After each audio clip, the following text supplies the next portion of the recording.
Welcome to Ruma village story. দেখো আমি মাংসের জন্য এইগুলো সব বান্নাগুলো কেটে নিয়েছি। দেখো এখানে নিয়েছি সব কিছুই মশলা। তারপরে এখানে আমার আলু কাটা হয়ে গেছে, আলুটাও কেটে আমি জলে ফেলে রেখেছি। তারপর এখানে দেখো এখানে শিল নিয়েছি, আমি বান্নাগুলো শিলেই বেটে নেব। আমার বাটা হয়ে গেছে বাটাগুলো। দেখো আমার মশলাগুলো এখানে বাটা হয়ে গেছে।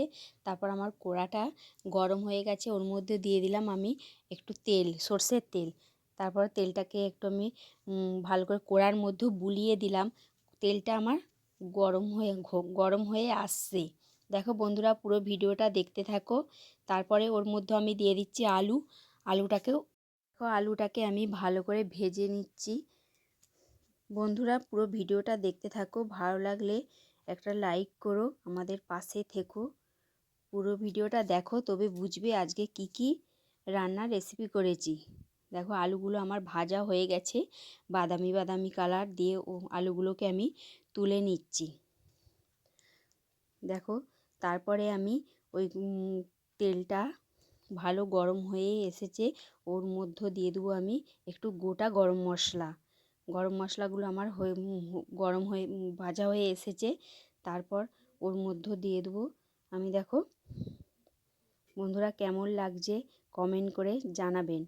তারপর ওর মধ্যে দিয়ে দিচ্ছি আমি পেঁয়াজ কুচোনাটাকে ভালো করে ভেজে নিতে হবে। দেখো পেঁয়াজ কুচোনাটা আমার প্রায় ভাজা হয়ে, দেখো পেঁয়াজটাকে আমি ভালো করে ভেজে নিয়ে ওর মধ্যে দিয়ে দিলাম আমি রসুন বাটাটাকেও ভালো করে ভেজে নিতে হবে, কেননা রসুনের একটু গন্ধ ছাড়ে, তো ওই করে রসুনটাকেও ভালো করে ভেজে নিতে হবে। তারপরে ওর মধ্যে দিয়ে দিচ্ছি আমি একটু আদা বাটা। দেখো ওর মধ্যে দিয়েছি আদা বাটাটাকে ভালো করে একটু কষিয়ে নিচ্ছি। যখন তেল ছেড়ে যাবে তার মধ্যে দিয়ে দেবো এবার আমি টমেটো কুচানোটাকেও দিয়ে আমি ভালো করে কষিয়ে নেবো এটাকে। যত ওইটা কষিয়ে মশলার তেলটা বেরোবে তবে যেন কষানো হয়ে গেছে। দিয়ে ওর মধ্যে দিয়ে দেবো একটু লবণ, যে যেমন স্বাদ অনুযায়ী লবণ দেবেন। তারপর ওর মধ্যে দিয়ে দেবো একটু হলুদ গুঁড়ো। দেখো বন্ধুরা পুরো ভিডিওটা দেখতে থাকো। দেখো ওর মধ্যে দিয়ে দেবো হলুদ গুঁড়ো দিয়ে ভালো করে মশলাটাকে কষিয়ে নিচ্ছি। কষানো হয়ে এসেছে, কেন বুঝলাম ওর মধ্যে তেল ছেড়ে গেছে। তার মধ্যে দিয়ে দেবো একটু লঙ্কার গুঁড়ো, যে যেমন ঝাল খাবে সেই ঝালের স্বাদ অনুযায়ী ঝাল দেবে। দিয়ে লঙ্কার গুঁড়োটাকে দিয়ে আমি ভালো করে কষিয়ে নিলাম। দিয়ে ওর মধ্যে দিয়ে দিচ্ছি ধনেপাতা কুচানো। প্রায় আমার মশলাটা কষানো হয়ে গেছে। এবার আমি ওর মধ্যে দিয়ে দিচ্ছি মাংস দিয়ে আমি ওইটাকে ভালো করে কষিয়ে নেব। আমার দেখো প্রায় কষা হয়ে গেছে, আমি মাংসটা কষাই করব। কষানো হয়ে গেছে। এপাশে দেখো আমি এটা একটা পেঁয়াজ ভেজে নিচ্ছি। পেঁয়াজটা আমার ভাজা হয়ে এসেছে। ওর মধ্যে দিয়ে দেবো আমি মশলা, আদা রসুন একসঙ্গে বাটা মশলা দিয়ে আমি ভালো করে মশলাটাকে কষিয়ে নেব।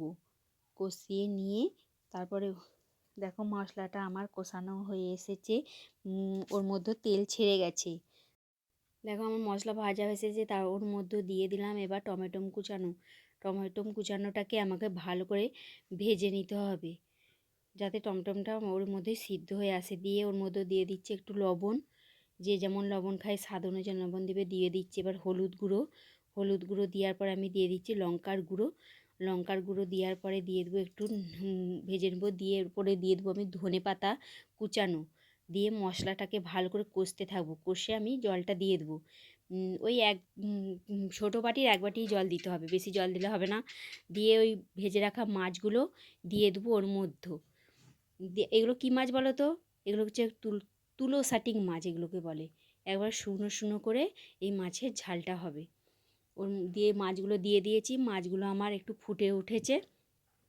দেখো এবার মাছের ঝালটাকে মানে শুকনো করতে হবে, তবে মাছের ঝালটা এত সুন্দর লাগবে। দেখো আমার মাছের ঝালটা হয়ে গেছে, কমপ্লিট হয়ে গেছে।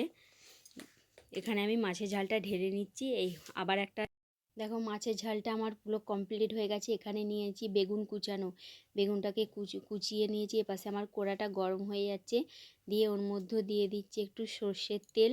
সর্ষের তেলটা আমার গরম হয়ে এসেছে, তার মধ্যে দিয়ে দেবো ওই বেগুনটাকে দিয়ে আমি ভালো করে বেগুনটাকে ভেজে নেবো। এই বেগুন দিয়ে আজ আর একটা রেসিপি বানাবো। দেখো কি তোমরা দেখতে থাকো তবে বুঝতে পারবে ভিডিওটা। দেখো বেগুনগুলোকে আমি সুন্দর করে ওই তেলের মধ্যে ভেজে নেব।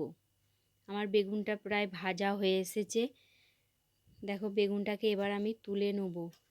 তারপর এপাশে দেখো দেখো বেগুনটা কত সুন্দর ভাজা হয়েছে এসে গেছে।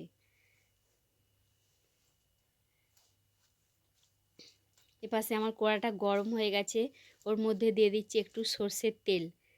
সর্ষের তেলটাও আমার গরম হয়ে গেছে, দিয়ে ওর মধ্যে দিয়ে দেবো আমি, দেখো বন্ধুরা, ওর মধ্যে দিয়ে দিচ্ছি আমি 5 ফোড়ন দিয়ে দিচ্ছি একটু। ফোড়নটা আমার গরম হচ্ছে। তারপর আমার ওর মধ্যে দিয়ে দিচ্ছি এবার একটু হলুদ। দেখো ভিজিয়ে রাখা তেঁতুল জল দিয়ে দিচ্ছি। এবার বুঝতেই পারছো তোমরা কি করব।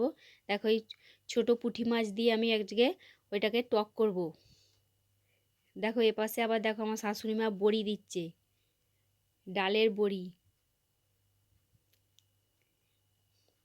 দেখো এইদিকে আমার টকটা হচ্ছে, ওর মধ্যে দিয়ে দিচ্ছি এবার ছোটো পুঁটি মাছগুলো।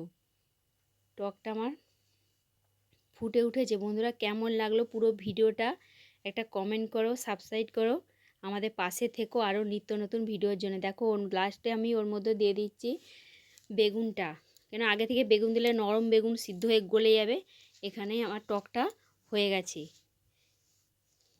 কেমন লাগলো পুরো ভিডিওটা কমেন্ট করে জানাবেন।